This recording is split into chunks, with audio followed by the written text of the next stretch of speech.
अभी हमने ड्रॉ किया y equal to sine x का ग्राफ, वो कुछ इस टाइप से दिखता है। तो y equal to sine x का जो पीरियड होता है वो 2 पाई के बराबर होता है। तो 0 से 2 पाई के बीच में इसको हम 1 साइकिल बोलते हैं, क्योंकि साइन एक्स का पीरियड 2 पाई है। तो अगर 1 साइकिल को हम ड्रॉ कर लें तो सेम पैटर्न रिपीट होता है। जो 1 साइकिल में जो पैटर्न है वही पैटर्न रिपीट होता जाता है, इसलिए हम बोलते हैं कि 1 साइकिल इज़ 1 पीरियड। तो जो 0 से 2 पाई के बीच में जो है कर्व, यही कर्व रिपीट होता है पूरे ही डोमेन में। तो इसका जो पीरियड है 1 साइकिल का जो लेंथ है वो है 2 पाई है। तो साइन एक्स का पीरियड 2 पाई है। तो अगर हम साइन एक्स को 0 से 2 पाई के बीच में ही ड्रॉ करें, केवल एक पीरियड में ही ड्रॉ करें, तो वो कुछ इस टाइप से दिखेगा। तो इसमें जो पीरियड है वो 2 पाई है, ये y equal to sine x का पीरियड है, और ये जो ग्राफ हमने ड्रॉ किया है ये 1 साइकिल का ही ग्राफ ड्रॉ किया हुआ है। तो यहाँ पर हम क्या करेंगे, अभी हम x जगह 2x कर देंगे, ठीक है। तो अभी हमें ड्रॉ करना है y equal to sine of 2x। तो ये जो ग्राफ है, ये ग्राफ है y equal to sine x का ग्राफ। अभी हमें ड्रॉ करना है y equal to sign 2x का ग्राफ। तो अभी क्या होगा, साइन 2x 0 होगा जब 2x 0 होगा, ठीक है। इसका मतलब है जब x 0 होगा तब साइन 2x 0 होगा। साइन 2x 0 होगा अगर 2x पाई हो जाए, तो इस केस में हमें x मिल जाएगा पाई/2।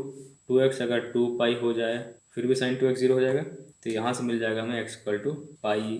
2x अगर 3 पाई हुआ तब भी साइन 2x 0 हो जाएगा। 2x अगर 4 पाई हुआ फिर भी साइन 2x 0 हो जाएगा। तो इस केस में मिलेगा हमें x इक्वल टू 3 पाई/2। इस केस में मिलेगा x इक्वल टू 2 पाई, और ये सेम चीज़ें रिपीट होंगी, ठीक है। तो अभी हमने क्या किया, ये सारे वो केसेस निकाल लिए जहाँ पर साइन 2x 0 होता है। तो अगर साइन 2x 0 है तो हमें x की वैल्यूज़ मिलेंगी। तो अभी हम साइन 2x का ग्राफ ड्रॉ कर सकते हैं। तो उसका ग्राफ एक्स वाई प्लेन में कुछ इस टाइप से दिखेगा। ये 0 पे 0 होगा, पाई/2 पे 0 होगा, ठीक है, पाई पे 0 होगा, 3 पाई/2 पे 0 होगा, और 2 पाई पे 0 होगा।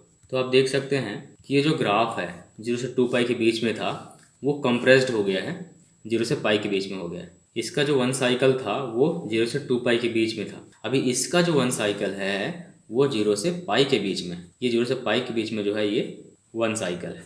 और 0 से 2 पाई के बीच में अगर कंसिडर करें तो ये 2 साइकिल कहलाएगा। तो जो इसका पीरियड है वो पाई है। तो इस कर्व का पीरियड हो जाएगा अपना 1 साइकिल का ही जो पीरियड है, जो लेंथ है उसको हम पाई बोलते हैं, तो पाई इसका पीरियड हो गया। तो ये कर्व हो गया y equal to sign 2x का कर्व। तो आप इतना याद रखिए कि अगर कोई कर्व है y equal to sine x, ठीक है, कोई भी कर्व हो सकता है, तो अगर हम x की जगह 2x कर दें तो ग्राफ 2 टाइम्स कंप्रेस्ड हो जाता है। इसका अगर पीरियड 2 पाई है तो जो मिलने वाला ग्राफ होगा उसका पीरियड पाई हो जाएगा, मतलब 2 टाइम्स कंप्रेस हो जाएगा। तो अगर 0 से 2 पाई के बीच में अगर 1 साइकिल कंप्लीट होता है तो इस केस में 2x करने पे 0 से 2 पाई के बीच में 2 साइकिल कंप्लीट होगा, मतलब 2 टाइम्स कंप्रेस्ड हो गया है ग्राफ। तो हम ये कह सकते हैं graph is compressed along x axis 2 times if you multiply 2 into x, और इसका पीरियड अब पाई है।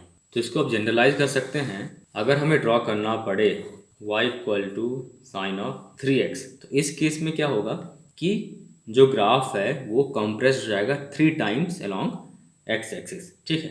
तो इसको हम डायरेक्टली ड्रॉ कर सकते हैं। Graph will be compressed along x axis 3 times, क्योंकि x में 3 मल्टीप्लाइड है, और इसका पीरियड भी 3 टाइम्स डिवाइड हो जाएगा। तो अभी पिछले केस में पीरियड क्या था, इसका पीरियड 2 पाई है। जब हमने x मल्टीप्लाई किया तो इसका पीरियड 2 पाई/2 हो गया, मतलब 2 पाई/2 दैट इज पाई, मतलब पीरियड आधा हो गया।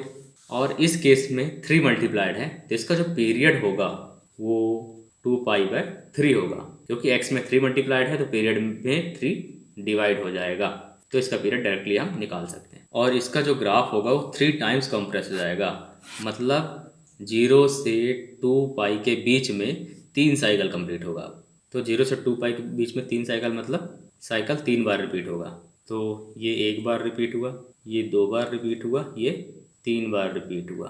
तो ये ग्राफ 0 से 2 पाई के बीच में 3 साइकिल कंप्लीट करेगा, क्योंकि 3 टाइम्स कंप्रेस हो चुका है। तो ये हो जाएगा 1 साइकिल, तो टोटल 3 साइकिल्स हैं। और इसका पीरियड 2 पाई/3 है, तो ये पॉइंट हो जाएगा 2 पाई/3। 2 पाई/3 प्लस 2 पाई/3 ये हो जाएगा 4 पाई/3।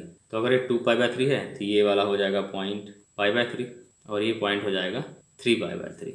इन दोनों का मिड पॉइंट है ये और इन दोनों का मिड पॉइंट है ये हो जाएगा 5π/3। तो इस तरीके से हम कर्व को प्लॉट कर सकते हैं, ठीक है। तो ये कर्व हो गया y = sin ऑफ 3x का कर्व।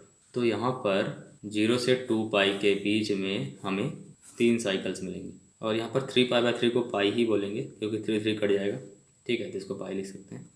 इसी तरीके से y = sin of half x भी ड्रॉ कर सकते हैं। तो इस केस में पीरियड हो जाएगा 2π डिवाइड बाय हाफ मल्टीप्लाइड है x से, तो पीरियड में हम हाफ डिवाइड कर देंगे तो ये हमें मिल जाएगा 4π। तो इस फंक्शन का पीरियड हो जाएगा 4π। तो आप इतना याद रखिए, अगर कोई नंबर डिवाइडेड है x से तो पीरियड में वो नंबर मल्टीप्लाइड हो जाता है, और अगर कोई नंबर मल्टीप्लाइड है x पे तो पीरियड में वो नंबर डिवाइड हो जाता है। तो अभी हमने क्या सीखा था कि अगर कोई नंबर मल्टीप्लाइड है x से तो उतने टाइम्स ग्राफ कंप्रेस्ड हो जाता है, और यहाँ पर हाफ मल्टीप्लाइड है तो हाफ टाइम कंप्रेस होना मतलब 2 टाइम्स एक्सपेंड हो जाना ग्राफ को, तो यहाँ पर ग्राफ 2 टाइम्स एक्सपेंड हो जाएगा। तो अगर कोई नंबर डिवाइडेड है x से तो उतने टाइम्स ग्राफ एक्सपेंड हो जाएगा क्योंकि पीरियड यहाँ पर बढ़ रहा है। तो जो हमारा कर्व हो जाएगा वो हो जाएगा, ये पीरियड 4π है मतलब एक्सपेंड होगा, तो एक पीरियड में 4π लेंथ है तो ये 4π होगा।